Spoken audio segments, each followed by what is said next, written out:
शुभ दिवस बच्चों। राधे कृष्णा हिंदी कक्षा में मैं आपकी प्रतिमा मैम आप सब बच्चों का हार्दिक स्वागत करती हूँ।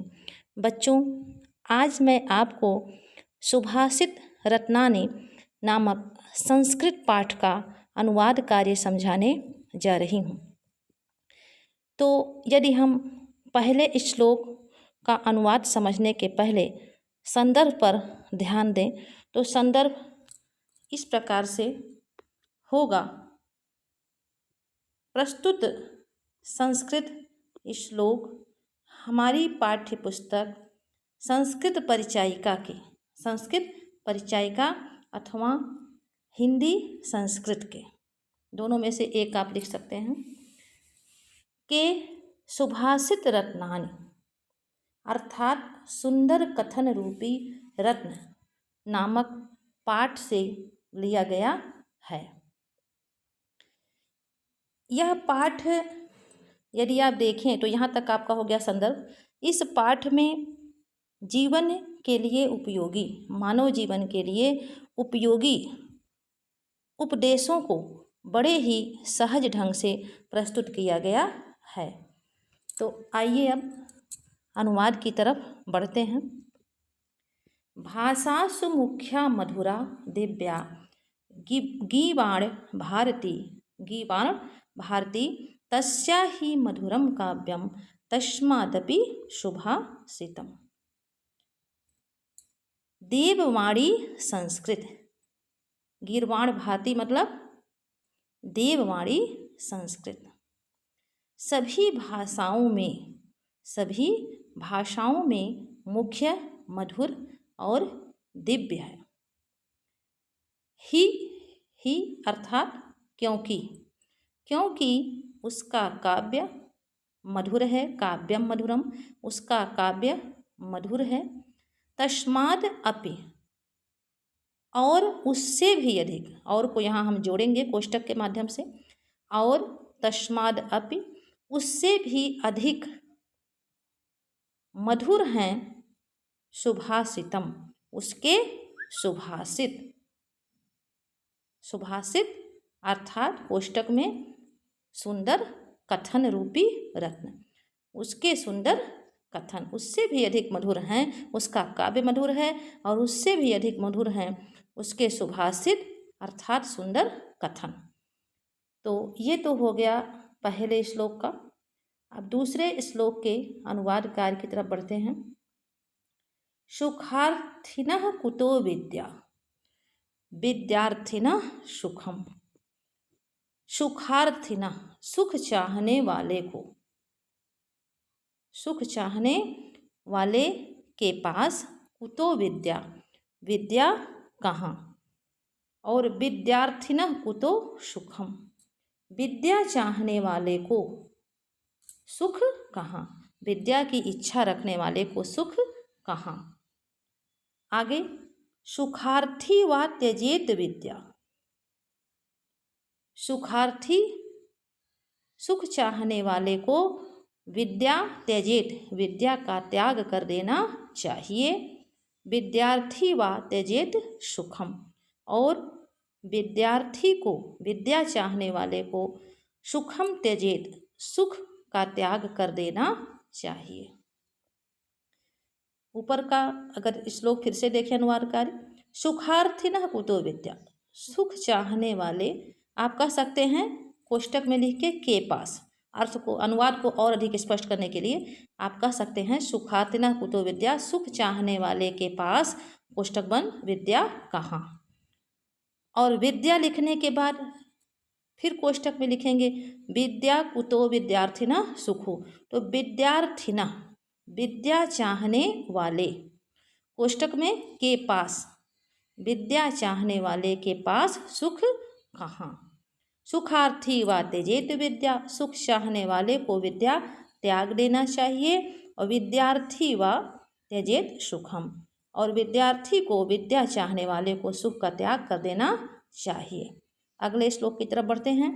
जल बिंदु निपातेन क्रमशः पूर्यते घटः।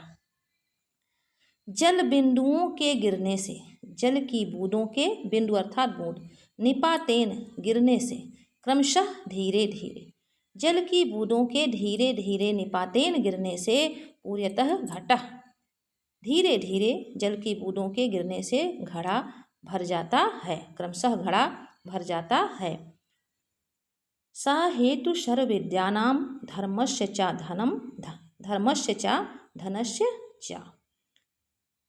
सर्व विद्या नाम सभी विद्याओं, सब प्रकार की विद्या, धर्म च धनस्य और धन का हेतु, धन का यही हेतु है। अर्थात सब प्रकार की विद्या, धर्म और धन का संचय धीरे धीरे ही होता है। तो ये हो गया आपका इस श्लोक का अनुवाद। आगे की तरफ बढ़ते हैं। काव्य शास्त्र विनोदेन कालो गच्छति धीम ताम व्यसनेन च मूर्खाणाम निद्रया कलहेन वा। धीमताम, धीमताम शब्द को पहले लेंगे। धीमताम बुद्धिमानों का, कालो समय, काव्य शास्त्र चर्चा के मनोरंजन में, काव्य और शास्त्र के चर्चा रूपी मनोरंजन में, गच्छति जाता है अर्थात बीतता है। धीमताम बुद्धिमानों का समय काव्य और शास्त्र के चर्चा रूपी विनोद मनोरंजन में बीतता है। आगे इसके विपरीत कोष्ठक में आप लिखेंगे इसके विपरीत और कोष्ठक को बंद कर देंगे।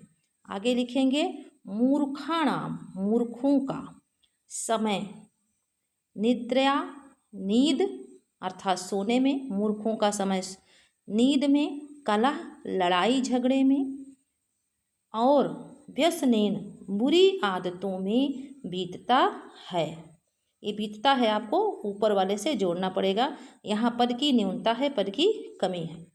आगे न चौर्यहार्य न च राजहार्य न भातृभाज्यम न च भर कार्य व्यय किते वर्धते व्यय किते वर्धत एव नित्यम विद्याधनम सर्वधनम प्रधानम। न चौर्यहार्य,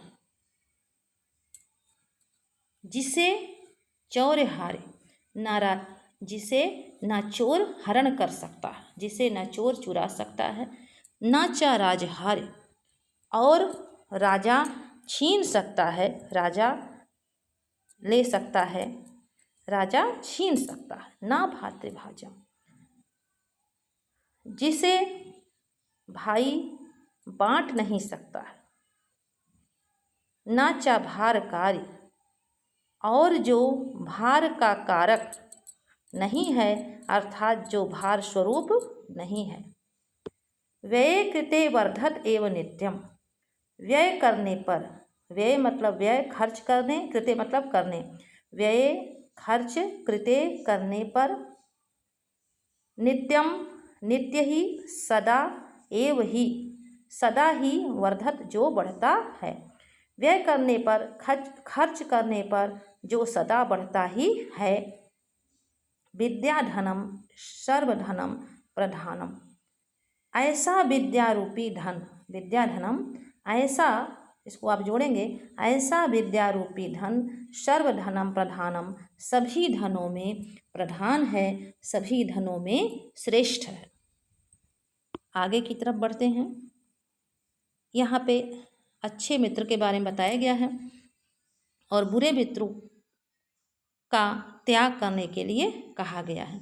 देखिए किस तरह से, परोक्षे कार्यहंतारम प्रत्यक्षम प्रियवादिनम, परोक्षे पीठ पीछे, कार्यहंतारम कार्य को नष्ट करने वाले, काम को बिगाड़ने वाले, तो परोक्षे पीठ पीछे, कार्य हंतारम या पीछे कार्य को नष्ट करने वाले, प्रत्यक्षम प्रियवादिनम सामने प्रिय बोलने वाले, प्रियवादिनम प्रिय बोलने वाले।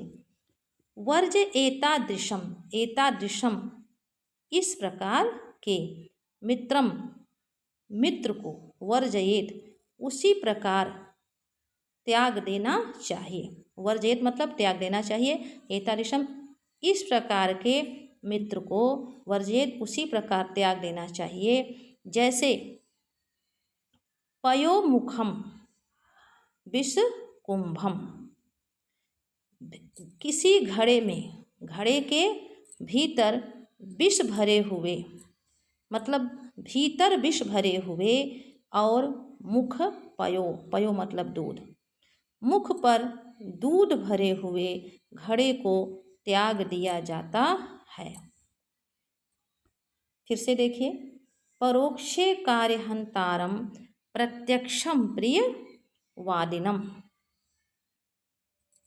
पीठ पीछे या पीछे कार्य को नष्ट करने वाले, प्रत्यक्षम प्रिय वादिनम सामने प्रिय बोलने वाले मित्र को, एतादृशम इस प्रकार के मित्र को उसी प्रकार त्याग देना चाहिए जैसे भीतर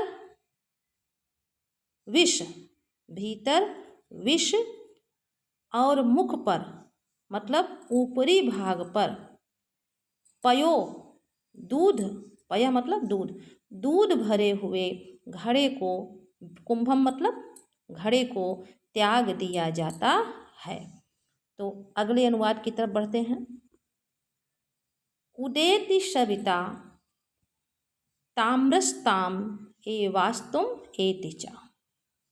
सविता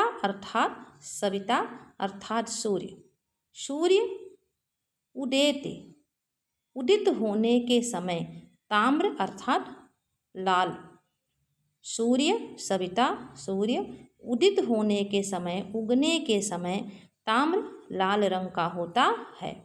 और अस्तम अस्त होने के समय भी ताम्रम एति, और अस्त होने के समय भी यह ताम्र होता है, लाल होता है।